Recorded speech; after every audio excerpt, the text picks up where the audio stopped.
អ្នកភូមិកំពុងតែបងសំណាញ់ចាប់ត្រីអ្វីដែលទាញចេញពីទឹកនោះគឺមិនមែនត្រឹមតែត្រីប៉ុណ្ណោះទេប៉ុន្តែគឺជាសាកសពគ្មានក្បាលមួយសាកសពនោះរលួយខ្លាំងណាស់ពេលកាប់មួយកំបិតចូលទៅត្រីអណ្ដែងជាច្រើនលោតចេញពីក្នុងពោះរឿងនេះក៏ភ្ជាប់ជាមួយនឹងរូបភាពដ៏រន្ធត់ដ៏ល្បីល្បាញមួយដែលក្លាយជាភាពយន្តលក់សម្បត្តិលេខ1ប្រចាំឆ្នាំនៅប្រទេសវៀតណាមហើយស្ថិតនៅក្នុងចំណាត់ថ្នាក់ Top 10 នៃតារាង Box Office ផងដែរមុននឹងចាប់ផ្ដើមសម្រាយរឿង Admin សូមណែនាំក្រុមហ៊ុនដឹកជញ្ជូនទំនិញពីចិនគឺជាក្រុមហ៊ុន PPD Express ជួយបង្រៀនទិញទំនិញពីចិនឲ្យខ្លួនឯងជួយឆែកទំនិញចរចាពីរោងចក្រផ្ទាល់ដែលឥតគិតថ្លៃបងប្អូនអាចតាក់ទងតាមរយៈ Facebook Page ឬ Telegram QR Code ខាងលើបានរឿងនេះកើតឡើងនៅក្នុងភូមិដាច់ស្រយាលមួយនៅតំបន់ជនបទនៃប្រទេសវៀតណាមនៅទីនោះរៀងរាល់ពី3ថ្ងៃម្ដងតែងតែមានមនុស្សបាត់ខ្លួនហើយរាល់ពេលដែលមនុស្សទាំងអស់ត្រូវបានរកឃើញគឺខ្លាចជាសាកសពដែលគ្មានក្បាលបាត់ទៅហើយយូរទៅអ្នកភូមិក៏ចាប់ផ្ដើមមានពាក្យចចាមអារាមមួយហើយនិយាយតគ្នាថាមានខ្មោចទឹកស៊ីក្បាលមនុស្សបាត់ខ្លួន5ថ្ងៃត្រឡប់មកវិញគឺជាសាកសពស្ថានភាពនេះធ្វើឲ្យប្រជាជនក្នុងភូមិភ័យខ្លាចនិងរំជួលចិត្តយ៉ាងខ្លាំងដល់ថ្នាក់មេភូមិត្រូវអញ្ជើញអាចារ្យមកធ្វើពិធីបណ្ដេញអំពើអាក្រក់នៅក្នុងភូមិពិធីនេះហាក់បីដូចជាមានប្រសិទ្ធភាពបន្តិចបន្តួចប៉ុន្តែចាប់ពីថ្ងៃនោះមកប្រជាជនក្នុងភូមិគ្មានអ្នកណាហ៊ានគេងដោយមិនអុជធូបនិងបណ្ដេញអំពើអពមង្គលឡើយរៀងរាល់យប់ជ្រៅត្រូវអុជធូបមួយដើមទើបអាចការពារខ្លួនពីខ្មោចទឹកមិនឲ្យបង្កគ្រោះថ្នាក់បានពេលវេលាកន្លងផុតទៅយ៉ាងឆាប់រហ័សព្រិចបើកចំនួនមនុស្សស្លាប់នៅក្នុងភូមិកើនឡើងដល់8នាក់ទៅហើយថ្ងៃមួយប្រជាជនបានរកឃើញស្បែកជើងមួយគូនៅក្បែរមាត់ទន្លេស្បែកជើងនោះគឺជារបស់មេអឺជាក្មួយស្រីរបស់ជីឈីសភាពបែបនេះមនុស្សក្នុងភូមិទាំងអស់សន្និដ្ឋានថាមេអឺប្រកាសជាត្រូវខ្មោចទឹកយកទៅហើយគ្មានអ្នកណាហ៊ានចេញទៅស្វែងរកគ្រប់គ្នាភ័យខ្លាចថាខ្លួននឹងត្រូវខ្មោចទឹកតាមតែជីឈីមិនជឿថាក្មួយស្រីនាងស្លាប់យ៉ាងងាយបែបនេះទេណាមួយសពក៏មិនទាន់ឃើញតើធ្វើដូចម្ដេចទើបអាចសន្និដ្ឋានបានថាស្លាប់នាងចង់ទៅដាក់ពាក្យរាយការណ៍សូមឲ្យមេភូមិជួយស្វែងរកតែគាត់សូម្បីតែជួបនាងក៏មិនព្រមដែរច្បាស់ណាស់គេក៏ជឿថាមេអឺគ្មានសង្ឃឹមរស់រានមានជីវិតឡើយជីឈីមិនព្រមចោះចាញ់បានសរសេរលិខិតផ្ញើទៅអ្នកស៊ើបអង្កេតម្នាក់ឈ្មោះអាជឿនព្រោះកាលពីមុនពួកគេធ្លាប់មានទំនាក់ទំនងប្តីរបស់ជីឈីគឺជាមនុស្សដែលអាជឿនធ្លាប់ចាប់ខ្លួនដូច្នេះពេលអាជឿនទទួលបានដំណឹងគាត់បានចេញដំណើរទៅកាន់ភូមិនោះភ្លាមតែម្ដងទើបមកដល់ភូមិអាជឿនក៏សង្កេតឃើញថាមនុស្សនៅទីនោះមានអាកប្បកិរិយាចម្លែកនៅថ្ងៃត្រង់សោះមនុស្សម្នាក់ស្រាប់តែហូរឈាមតាមច្រមុះអាជឿនចង់ចូលទៅជួបមេភូមិតែត្រូវបដិសេធយ៉ាងតឹងរឹងឃើញដូច្នេះគាត់ក៏បន្តដើរទៅពិនិត្យភូមិតែម្ដងបន្ទាប់មកគាត់ឃើញនៅមុខផ្ទះជីឈីបានបិទប្រកាសស្វែងរកមនុស្សបាត់ខ្លួនខ្លឹមសារលើក្រដាសគឺស្វែងរកមេអឺនាងបាត់ខ្លួនអស់រយៈពេល5ថ្ងៃទៅហើយស្ត្រីម្នាក់នៅក្បែរនោះឃើញអាជឿនឈរមើលក៏ប្រាប់ថាជីឈីប្រហែលជានៅការិយាល័យរបស់មេភូមិអាជឿនអាចទៅរកនាងនៅទីនោះហើយជាក់ស្ដែងជីឈីក៏នៅខាងក្រៅដូចដែលស្ត្រីនោះបាននិយាយមែនជីឈីឆងវល់សូមឲ្យមេភូមិរៀបចំមនុស្សមកជួយស្វែងរកមេអឺតែចុងក្រោយនាងត្រូវបានពួកគេរារាំងមិនឲ្យចូលទៅជួបដដែល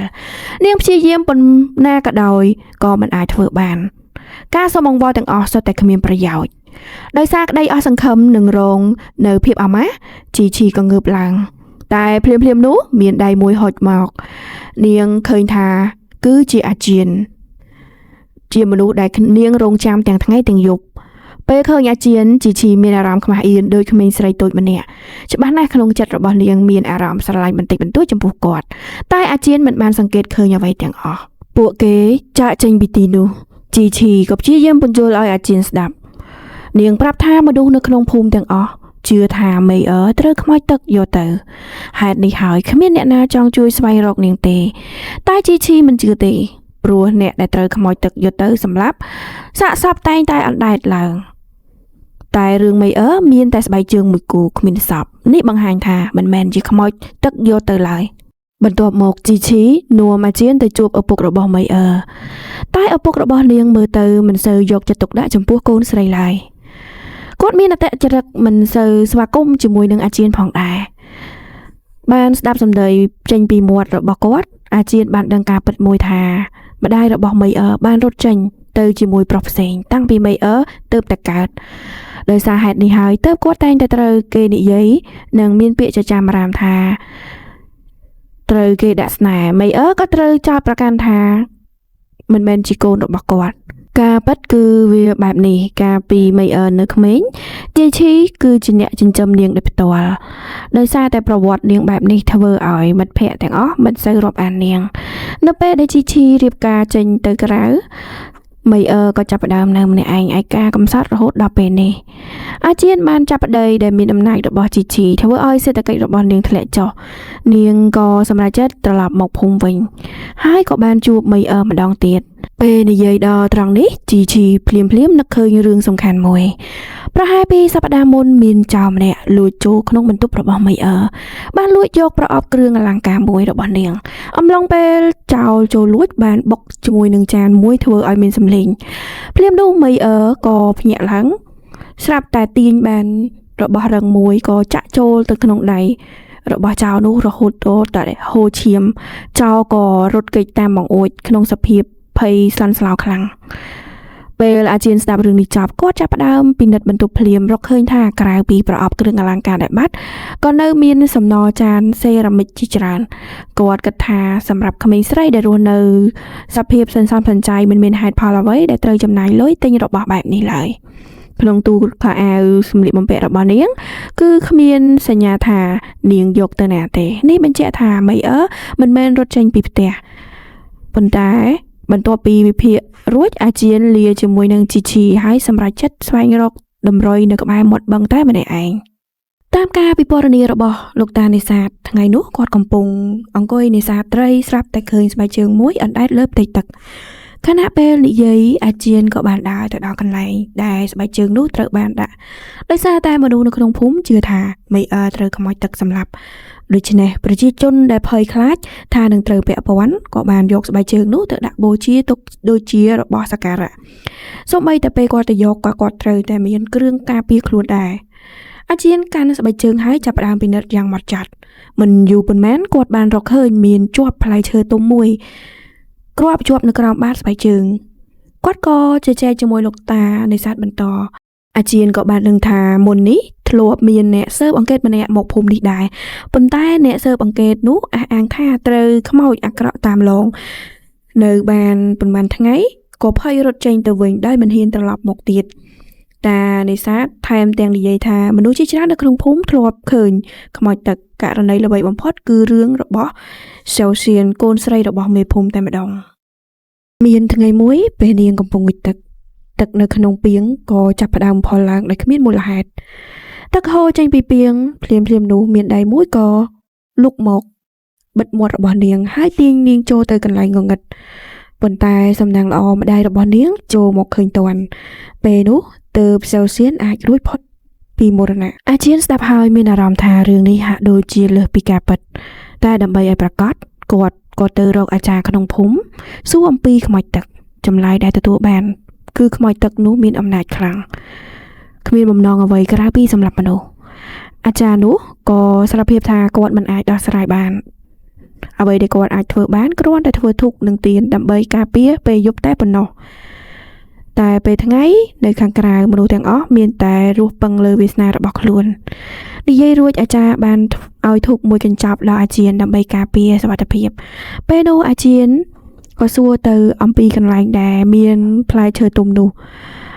ដែលនៅជាប់នៅលើស្បែកជើងរបស់នាងអាចារ្យប្រាប់ថានៅក្បែរទឹកជ្រោះនោះគេហៅថាទឹកឡុងឆៃកនបានដឹងដូច្នេះអាជីនក៏ចាប់ផ្ដើមធ្វើដំណើរទៅទីនោះដើម្បីស្វែងរកតម្រុយតែនៅតាមផ្លូវគាត់ក៏បានជួបជីឈីដែលអង្គុយចាំយូរណាស់មកហើយមូលហេតុដែលអាជីនមិនចង់ឲ្យជីឈីទៅជាមួយគឺព្រោះតែនាងជាមនុស្សនិយាយត្រង់មិនសូវចេះលាក់អាតកំបាំងគាត់ខ្លាចថានាងនឹងរំខានដល់ការស៊ើបអង្កេតជីឈីស្ដាប់ហើយសន្យាថានឹងបិទមាត់នាងគ្រាន់តែបារម្ភអំពីសុវត្ថិភាពរបស់មីអឺឃើញភាពបារម្ភបែបនេះអាជីនក៏អស់ចិត្តចុងក្រោយសម្រេចចិត្តនាំជីឈីទៅជាមួយពេលទៅដល់កន្លែងទឹកអាជីនឃើញថានៅលើដីពោពេញទៅដោយផ្លែនោះហើយនៅក្បែរមាត់ទឹកមានស្នាមពណ៌ក្រហមមួយពេលទៅមើលចិត្តវាជាស្នាមដែលត្រូវឈាមជ្រាបចូល ជីឈីឃើញហើយភ័យស្លន់ស្លោកថានេះគឺជាឈាមរបស់មេអឺនាងស្ទើរតែភ័យរហូតទាល់តែបាត់ស្មារតីសំណាងល្អអាជាបានរៀបរៀងតាន់ពេលនោះអាជាចាប់ផ្ដើមប្រើបទពិសោធន៍របស់ខ្លួនធ្វើការសន្និដ្ឋានគាត់គិតថាមេអឺប្រហែលជាបានជួបគ្រោះថ្នាក់នៅក្បែរទឹកនេះស្បែកជើងរបស់នាងត្រូវទឹកហូរទៅនឹងនាំទៅដល់បឹងខាងមុខចុងក្រោយអ្នកនេសាទក៏រកឃើញដោយសារតែពេលវេលារៀងយប់បន្តិចហើយការស្វែងរកថ្ងៃនេះក៏ត្រូវបានបញ្ចប់នៅពេលត្រឡប់មកភូមិអាជាបានសង្កេតឃើញថាស្ទើរតែគ្រប់ផ្ទះនិងមាត់ទ្វារទាំងអស់សុទ្ធតែបិទក្រដាសសែននិងព្យួរឆ្អឹងត្រីហើយនៅលើដីក៏មានអុជធូបផងដែរគ្រប់យ៉ាងនេះគ្រាន់បង្ហាញឲ្យច្បាស់ថាប្រជាជននៅភូមិនេះភ័យខ្លាចខ្មោចទឹកដល់កម្រិតណាត្រឡប់ដល់បន្ទប់អាជាចាប់ផ្ដើមរៀបតម្រុយដែលរកឃើញគាត់យកសំណចានសេរ៉ាមិចដែលបានពីបន្ទប់របស់មេអឺមកពិនិត្យម្ដងទៀតតែភ្លាមច្រមុះរបស់អាជាស្រាប់តែហូរឈាមសភាពនេះដូចគ្នាបេះបិទនឹងអ្វីដែលគាត់បានឃើញទៅលើប្រជាជននៅក្នុងភូមិថ្ងៃដំបូងអាជាមិនបានយកចិត្តទុកដាក់គាត់គ្រាន់តែយកស្បែកជើងមកពិនិត្យបន្តតែភ្លាមនោះស្មារតីរបស់គាត់ស្រាប់តែទាញចូលទៅកន្លែងជ្រោះនៅទីនោះគាត់បានឃើញមេអឺត្រូវខ្មោចទឹកទាញចូលទៅក្នុងទឹកអាជាភ័យខ្លាចរត់ទៅជួយព្យាយាមទាញនាងឡើង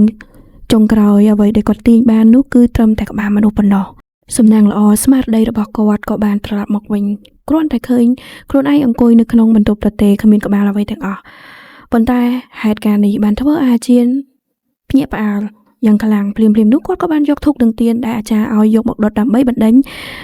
សភាវៈអាក្រក់ទាំងអស់និងរក្សាស្មារតីឲ្យនឹងវិញ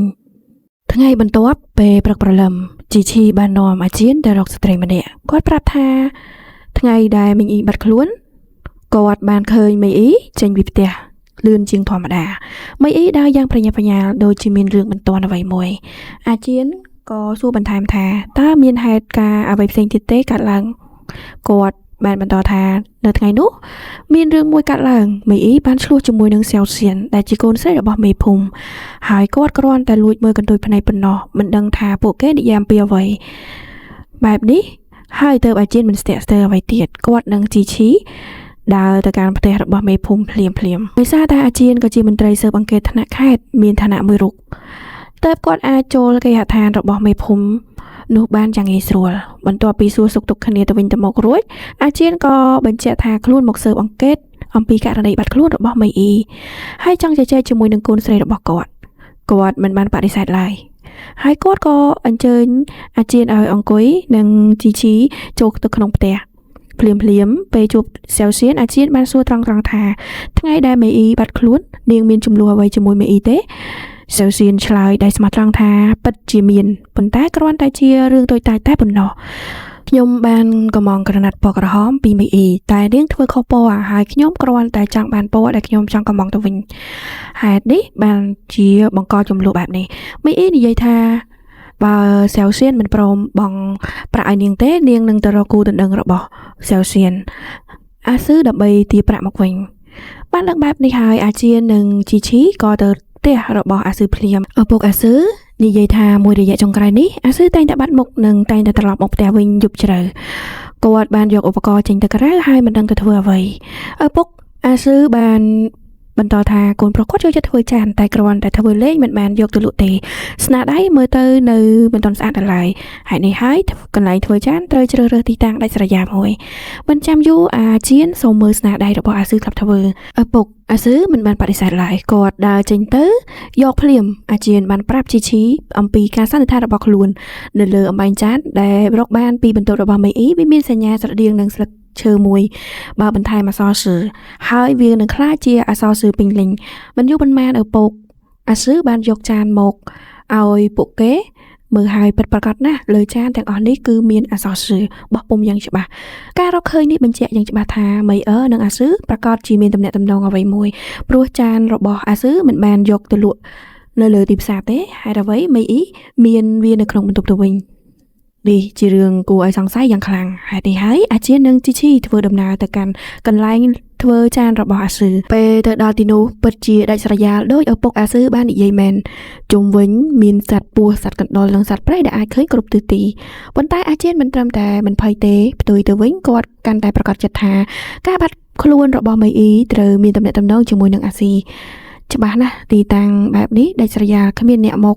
ដល់កន្លែងនេះល្អសម្រាប់ធ្វើរឿងអាក្រក់ដើម្បីការពារសុវត្ថិភាពរបស់ជីឈីអាជៀនសម្រាប់ចិត្តឲ្យនាងនៅខាងក្រៅខ្លួនគាត់ចូលទៅពិនិត្យខាងក្នុងតែម្នាក់ឯង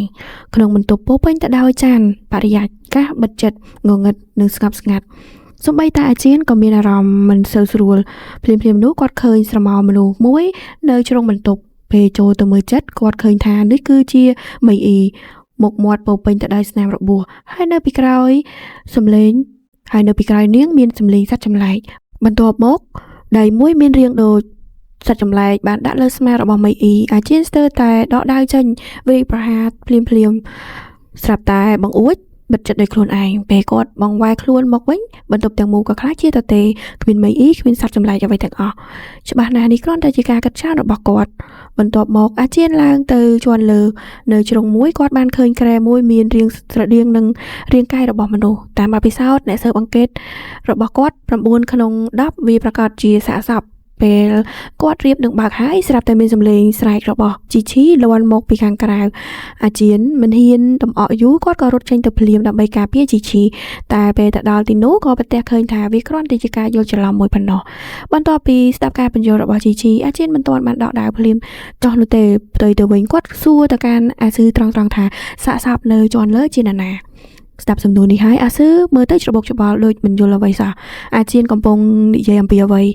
ដូច្នេះពួកគេក៏បានឡើងទៅជាន់លើជាមួយគ្នាអាស៊ឺបើកកន្ទេលចេញខាងក្នុងគ្រាន់តែមានខ្លោចនឹងភួយប៉ុណ្ណោះគ្មានសាកសពអ្វីទាំងអស់ដូច្នេះអាជៀនដឹងថាខ្លួន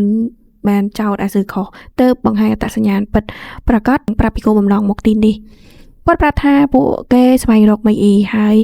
ចង់ដឹងថាមីអ៊ីនិងអាស៊ឺមានទំនាក់ទំនងអ្វីមួយជាមួយគ្នាអាស៊ឺមិនបានបដិសេធគាត់ចាប់ផ្ដើមប្រាប់រឿងរ៉ាវយ៉ាងស្ងប់ស្ងាត់ដើមហេតុគឺមានថ្ងៃមួយអាស៊ឺបានឃើញមីអ៊ីដែលចៃដន្យហើយក៏ស្រឡាញ់នាងភ្លាមចំណែកមីអ៊ីជាមនុស្សគ្មានមិត្តធ្វើឲ្យអាស៊ឺមានអារម្មណ៍ថាបានជួបមនុស្សយល់ចិត្តគាត់ចាប់ផ្ដើមតាមស្រឡាញ់មីអ៊ីហើយមិនយូរប៉ុន្មានអ្នកទាំងពីរក៏ធ្លាក់ចូលក្នុងអន្លង់ស្នេហ៍តែថ្ងៃមួយអាស៊ីបានដឹងថាគ្រួសារបានកំណត់ឲ្យគាត់រៀបអាពាហ៍ពិពាហ៍រួចទៅហើយគាត់មិនដឹងថាត្រូវប្រឈមមុខជាមួយមីអ៊ីយ៉ាងដូចនេះចុងក្រោយគាត់ក៏ជ្រើសរើសប្រាប់ពីការពិតទៅមីអ៊ីនាងដឹងនាងក៏ឈឺចាប់យ៉ាងខ្លាំងឃើញនាងបែបនេះអាស៊ឺក៏ឈឺចាប់ដូចគ្នាដូច្នេះគាត់បានធ្វើសេចក្តីសម្រេចចិត្តមួយគឺពេលឪពុកកំពុងតែពិភាក្សារឿងថ្លៃទឹកដោះជាមួយនឹងមេភូមិគាត់ក៏ស្នើសុំយកមីអ៊ីជាប្រពន្ធទី2តែនិយាយមិនទាន់ចប់ភរិយារបស់មេភូមិក៏កាត់ភ្លាមនាងនិយាយថាគ្រួសាររបស់ពួកគេជាគ្រួសារមានកិត្តិយសគោរពសិលធម៌មីអ៊ីមិនមានប្រវត្តិច្បាស់មិនដឹងថាមកពីខាងណាមិនស័ក្តិសមនឹងចែកប្តីជាមួយកូនស្រីរបស់គាត់ឡើយពាក្យទាំងនេះជាពាក្យដែលបដិសេធយ៉ាងច្បាស់អាស៊ីក៏មានអារម្មណ៍ខឹងនឹងប្រកាន់គាត់និយាយថាបើមិនអនុញ្ញាតឲ្យគាត់យកមីអ៊ីធ្វើជាប្រពន្ធទី2ទេគាត់មិនព្រមរៀបការជាដាច់ខាតយោងតាមការនិយាយរបស់អាស៊ីអាជាក៏ទៅផ្ទះរបស់មេភូមិម្ដងទៀតគាត់សួរសែវសៀនថាតើការភ្ជាប់ពាក្យរវាងនាងនិងអាស៊ីពាក់ព័ន្ធអីជាមួយនឹងមីអ៊ីឬអត់អាជានិយាយមិនទាន់ចប់លោកស្រីវាងជាភរិយារបស់មេភូមិក៏ចូលមកកាត់ភ្លាមនាងអះអាងថាខ្លួនបានអត់ទោសចំពោះគំនិតរបស់អាស៊ីហើយអាស៊ីក៏យល់ព្រមបោះបង់មីអ៊ីដើម្បីសែវសៀននាងថែមទាំងចង់ទៅរកអាស៊ីភ្លាមដើម្បីសួរថាតើគាត់បោះបង់ពាក្យសន្យាដែលនិយាយថ្ងៃមុនហើយឬតែអាជាមិនអនុញ្ញាតឲ្យរឿងនេះកើតឡើងព្រោះវាអាចរំខានដល់ការស៊ើបអង្កេតរបស់គាត់ប្រើអំណាចបញ្ជាឲ្យគ្រួសារទាំងពីរមិនត្រូវជួបគ្នារហូតដល់ករណីនេះត្រូវស្រ័យបញ្ចប់បន្ទាប់មកអាជាបែរទៅសួរសែវសៀនដោយសម្លេងតឹងតែងថាការជួបមីអ៊ីមិនអាចជារឿងបញ្ហាក្រណាត់ខុសពណ៌ធម្មតានោះទេមែនទេពេលនោះសែវស៊ីមិនបានកុហកទៀតនាងក៏សារភាពថានាងចេតនាទៅបង្ករឿងព្រោះមីអ៊ីមានផ្ទៃពោះជាមួយអាស៊ីបើអាស៊ឺមិនព្រមរៀបការជាមួយនាងនឹងយករឿងនេះទៅផ្សព្វផ្សាយឲ្យគ្រប់គ្នាដឹងនិយាយរួចនាងថែមទាំងជេរមីអ៊ីថាជាស្រីមានកលល្បិចនិងចេតនាអាក្រក់ពេលស្ដាប់សែវសៀននិយាយរួចអាជាក៏នាំជីឈីទៅរកអាស៊ឺម្ដងទៀតដើម្បីសួរឲ្យច្បាស់អំពីរឿងក្មេងក្នុងពោះតែអាស៊ឺបដិសេធយ៉ាងដាច់ខាតគាត់និយាយថា គាត់នឹងមីអ៊ីស្អាតស្អំមិនដែលប៉ះពាល់គ្នាសូម្បីតែបន្តិចបន្ទាប់ពីប្រមូលសេកាកម្មនិងពាក្យពេចន៍ពីមនុស្សគ្រប់ភាគីទាំងអស់រួចមកអាស៊ឺចាប់ផ្ដើមភ្ជាប់តម្រុយទាំងអស់ជួបគ្នាចុងក្រោយគាត់បានសន្និដ្ឋានមួយយ៉ាងច្បាស់ថាមីអ៊ីប្រហែលជាបានយករឿងកូនទៅគំរាមអាស៊ឺមនុស្សដែលមីអ៊ីទៅជួបនៅទឹកជ្រោះគឺជាអាស៊ឺឬមួយទៀតប្រសិនបើអាស៊ឺចង់រៀបការជាមួយសេវសៀគាត់ពិតមិនអាចឲ្យអ្នកណាដឹងពីទំនាក់ទំនងរវាងគាត់ដូច្នេះគាត់អាចជាមនុស្សម្នាក់ដែលបញ្ជូនឲ្យនរណាម្នាក់ទៅបំផ្លាញចាននៅផ្ទះមីអ៊ីការលួចទ្រព្យគ្រាន់តែជាលេសបំផ្លាញចានទើបជាគោលបំណងពិតពេលវិភាគដល់ទីនេះគោលដៅសំខាន់បំផុតនៅពេលនេះមានតែមួយប៉ុណ្ណោះរកឲ្យឃើញថាចៅដែលចូលផ្ទះរបស់មីអ៊ីគឺជាអ្នកណាដូច្នេះអាជានិងជីជីបានរៀបផែនការមួយពួកគេបានប្រកាសរៀបចំកម្មវិធីមួយដល់ផ្ដល់ប្រាក់រង្វាន់ដើម្បីតាក់ទាញមនុស្សឲ្យមកចូលរួមគោលបំណងគឺមើលដៃរបស់មនុស្សទាំងអស់នោះថាអ្នកណាមានស្នាមរបួសនៅត្រង់ដៃនោះគឺជាចៅមិនយូរប៉ុន្មានមនុស្សទាំងអស់ក៏បានចូលរួមបន្ទាប់មកភ្លាមអាជាបានចាប់អារម្មណ៍លើបុរសម្នាក់រាងកាយរាងកោងមើលទៅខ្សោយហើយនៅលើដៃមានស្នាមរបួសច្បាស់ណាស់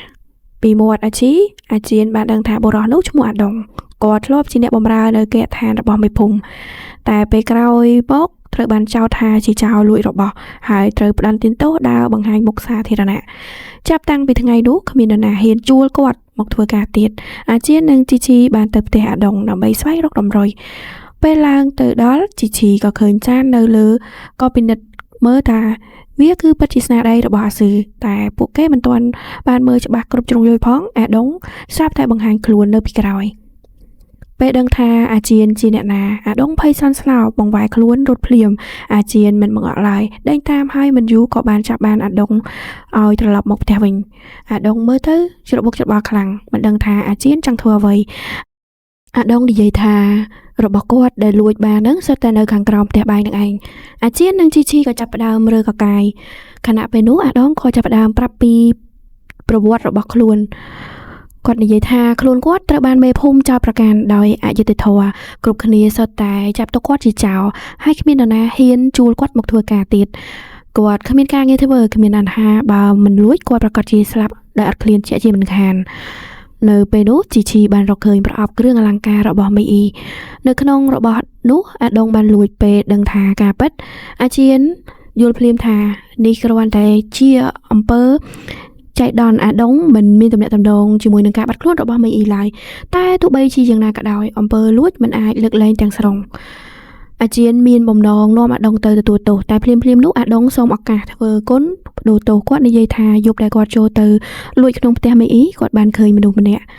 នោះគឺមិនមែនជាអ្នកផ្សេងឡើយគាត់គឺជាភរិយារបស់មេភូមិលោកស្រីវាងហើយនៅទីនោះការពិតគួរឲ្យភ្ញាក់ផ្អើលកំពុងលេចឡើងអាដុងបន្តនិយាយថាភរិយាមេភូមិលោកស្រីវាងមានទំនាក់ទំនងសម្ងាត់ជាមួយនឹងឪពុករបស់មីអ៊ីបើចង់ស្វែងរកមីអ៊ីមនុស្សដែលគួរទៅសួរច្រើនបំផុតគឺលោកស្រីវាងព្រោះនាងប្រកាសជាដឹងអ្វីមួយពាក្យនេះធ្វើឲ្យអាជានិងជីជីស្រឡាំងកាំងម្ដងទៀតរឿងនេះស្មុគស្មាញលើសពីអ្វីដែលពួកគាត់គិតពួកគេគ្មានជំរឿសក្រៅពីត្រឡប់ទៅផ្ទះមីអ៊ីដើម្បីសួរអំពីឪពុករបស់នាងរឿងទំនាក់ទំនងសម្ងាត់នេះពេលជួបមុខឪពុករបស់មីអ៊ីឃើញថាបែកធ្លាយបែបនេះហើយគាត់មិនបានលាក់បាំងអ្វីទៀតទេចុងក្រោយគាត់សារភាពគ្រប់យ៉ាងគាត់និងលោកស្រីវាងធ្លាប់ជាគូស្នេហ៍តាំងពីក្មេងធំឡើងជាមួយគ្នាតែដោយសារតែភាពក្រីក្រលោកស្រីវាងជ្រើសរើសរៀបការជាមួយមេភូមិទោះជាយ៉ាងណាក៏ដោយទំនាក់ទំនងរបស់ពួកគេគឺមិនអាចផុតឡើយលោកស្រីវាងជួយសងបំណុលឲ្យគាត់ជាបន្តបន្ទាប់ហើយការពីពេលថ្មីនេះនាងក៏បានយកប្រាក់មួយចំនួនមកឲ្យគាត់គោលបំណងគឺឲ្យគាត់ដោះស្រាយបញ្ហារបស់មេអ៊ីពេលអាជានិងជីជីបានដឹងការពិតនេះរឿងរ៉ាវទាំងអស់ក៏ចាប់ផ្ដើមភ្ជាប់គ្នាដោយច្បាស់អំពីអាស៊ីពួកគេបានដឹងថាគាត់សុខចិត្តបោះបង់អាពាហ៍ពិពាហ៍ជាមួយសេវសៀនដើម្បីមេអ៊ីនេះហើយជាហេតុផលដែលលោកស្រីវាងខិតខំសារភ្ជាប់ជាមួយនឹងគ្រួសារអាស៊ឺព្រោះគ្រួសារអាស៊ឺមានទ្រព្យនិងអំណាច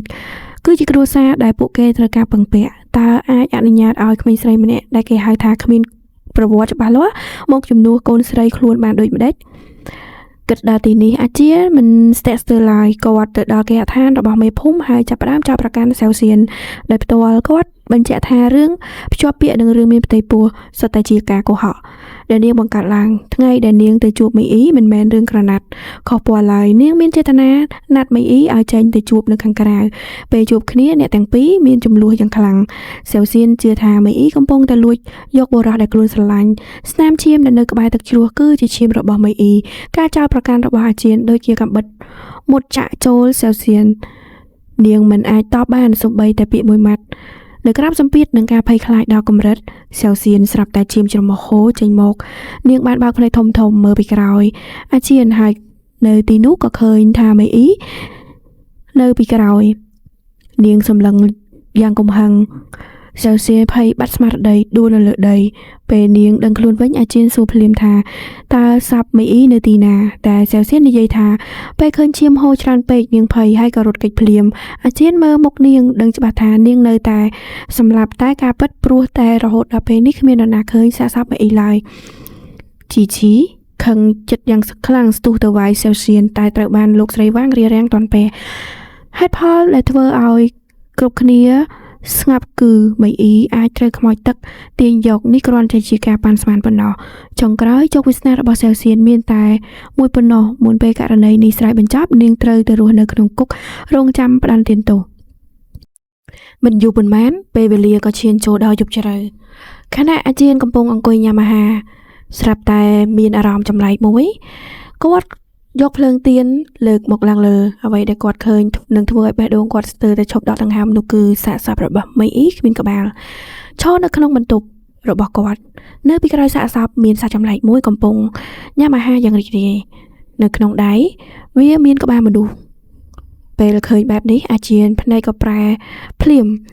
ហើយវាក៏បើកការវាយប្រហារចង់លេបអាជៀនភ័យរហូតស្រែកខ្លាំងសំណាងល្អវិនាទីនោះកូនចៅរបស់អាជៀនបានចូលមកទាន់ហេតុការណ៍ទាំងអស់នោះស្រាប់តែបាត់បង់ទៅអ្វីដែលបានឃើញគ្រាន់តែជាការស្រមើសម័យម្ដងទៀតតែវាធ្វើឲ្យអាជៀនមិនស្ងប់ចិត្តគាត់ស្ទើរតែជឿថាខ្មោចទឹកមានពិតប្រាកដមែនបន្ទាប់ពីស្ងប់ចិត្តបន្តិចកូនចៅរបស់គាត់បានយកឯកសារមួយមកឲ្យគាត់មើលអាជៀនឃើញថាវាជាប្រវត្តិករណីសម្រាប់មនុស្សនៅក្នុងភូមិការពីអតីតកាលសាកសពទាំងអស់សុទ្ធតែត្រូវកាត់ក្បាលខុសគេតែគ្រួសារមានសមាជិក15នាក់នេះត្រូវបានចោទថាបះបោរហើយត្រូវកាត់ក្បាលទាំងអស់អាជៀនស្ដាប់ហើយមានអារម្មណ៍ថារឿងទាំងពីរនេះគឺមានទំនាក់ទំនងជាមួយនឹងគ្នារវាងរឿងខ្មោចទឹកនិងរឿងដែលគាត់កំពុងតែស៊ើបអង្កេតហើយគាត់ឲ្យកូនចៅគាត់ទៅស៊ើបអង្កេតបន្ថែមថាតើអ្នកណាចោទប្រកាន់គ្រួសារនេះក្នុងពេលតែមួយនៅផ្ទះរបស់មេភូមិអ្នកបម្រើដែលឈ្មោះអាម៉ែនមានចរិតគួរឲ្យសង្ស័យហើយគាត់បានលបទៅចិត្តអ្នកស្រីវាង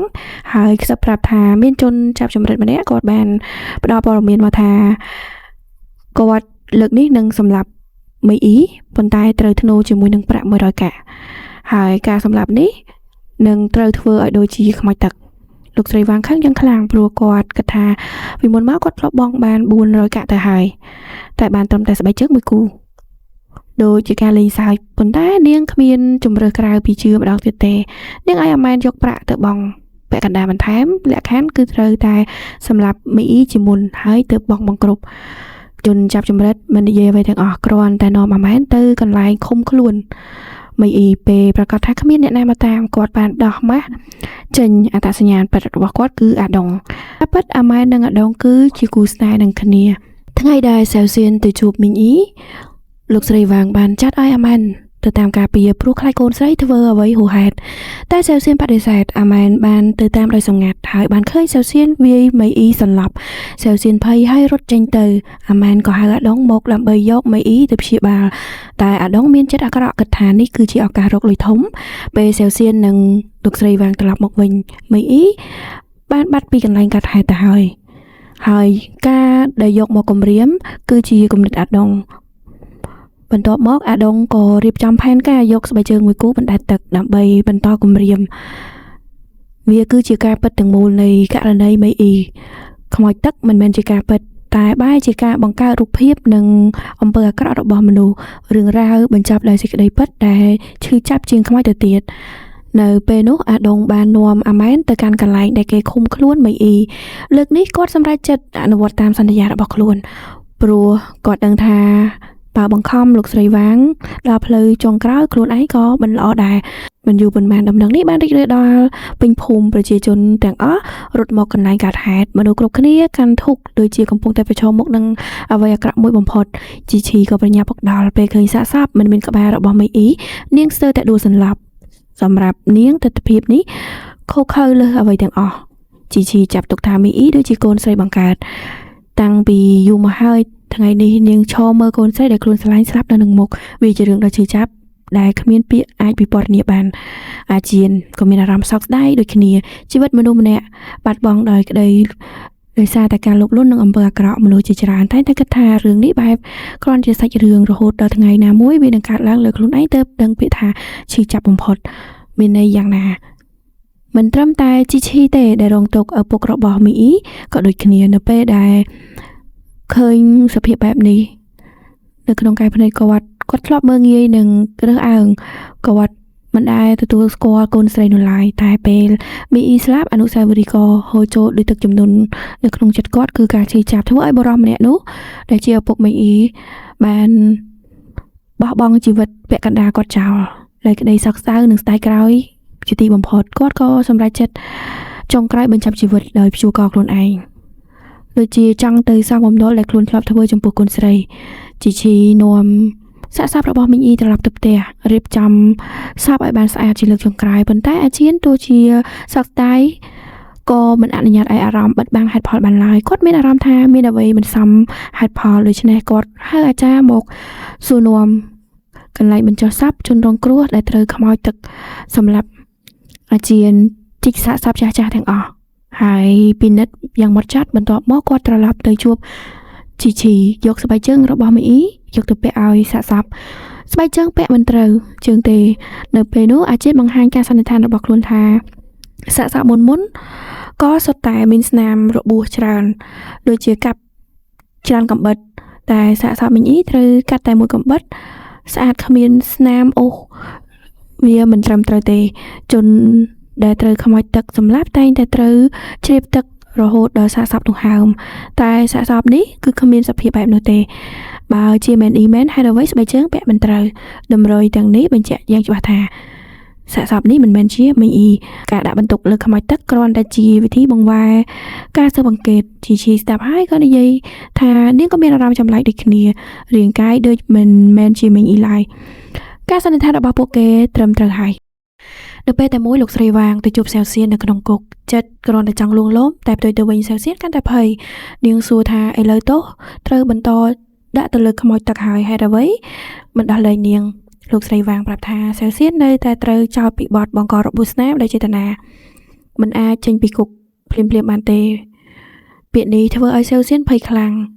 នាងស្រែកយំយប់នោះទៅមានសាក្សីឃើញនាងទៅទឹកជ្រោះទៀតកិច្ចមិនផុតឡើយលោកស្រីវាងសួរត្រង់ថាតើសាក្សីនោះគឺជាអ្នកណាចម្លើយគឺអាម៉ែនហើយនៅទីនោះរឿងរ៉ាវកំពុងឈានទៅដល់សេចក្តីពិតត្រឡប់មកដល់ផ្ទះលោកស្រីវាងមានចិត្តសង្ស័យចង់សាកល្បងអាម៉ែនម្ដងតែអាម៉ែនជាមនុស្សដែលមិនចេះលាក់បាំងពេលត្រូវសួរបន្តិចក៏បែកធ្លាយទាំងអស់នាងសារភាពថាអ្វីៗទាំងអស់គឺជាការងាររបស់នាងនិងអាដុងហើយមីងអ៊ីមិនទាន់បានស្លាប់នៅឡើយទេសាកសពគ្មានក្បាលគឺអាដុងទៅរកសាកសពមួយផ្សេងទៀតដើម្បីកាត់ហើយបោះចូលទៅក្នុងបឹងដើម្បីបន្តគម្រាមយកលុយពីលោកស្រីវាងអាដុងចង់ឲ្យមីងអ៊ីរស់ដើម្បីធ្វើជាម៉ាស៊ីនផលិតលុយឲ្យគេនឹងការពិតបែបនេះលោកស្រីវាងខឹងយ៉ាងខ្លាំងស្ទើរតែបាត់បង់ស្មារតីនាងសម្រេចថាស្ថានភាពមួយនេះដល់ដំណាក់កាលនេះហើយអាដុងនិងមីងអ៊ីត្រូវតែស្លាប់ទោះទៅគ្រួសាររបស់នាងមានសុវត្ថិភាពនៅពេលតែមួយជីមានអារម្មណ៍មិនស្រួលបើសាកសពមិនមែនជាមីងអ៊ីតើមីងអ៊ីនៅទីណាភ្លាមនោះនាងទៅមើលកងដៃនោះវាជាកងដៃដែលនាងបានផ្ដល់ឲ្យមីងអ៊ីកាលពីនាងនៅក្មេងហើយនាងមិនដែលដោះចេញឡើយវាត្រូវបានរកឃើញនៅក្នុងប្រអប់គ្រឿងអលង្ការដែលអាដុងលួចពីថ្ងៃមុនអញ្ចឹងមានន័យថាមីងអ៊ីនៅក្នុងដៃរបស់អាដុងជីនិងអាឈៀនមិនពញាពេលទៀតឡើយពួកគេប្រញាប់ទៅផ្ទះអាដុងនៅជ្រុងម្ខាងទៀតអាម៉ែនក៏នាំលោកស្រីវាងទៅជួបអាដុងពេលបានឃើញលោកស្រីវាងអាដុងភ័យភ្ញាក់ផ្អើលលោកស្រីវាងនិយាយត្រង់ថានាងដឹងថាអាដុងមិនបានសម្លាប់មីងអ៊ីទេហើយកំពុងបន្តគម្រាមភ្លាមនោះទឹកមុខអាដុងក៏បានប្រែ ខឹងទៅលើអាម៉ែនយ៉ាងខ្លាំងដែលបានក្បត់លោកស្រីវាងមិនខ្វល់អ្វីទាំងអស់គោបំណងរបស់គាត់ប្រើទឹកដែលអាម៉ែនយកមកដើម្បីសម្លាប់អាដុង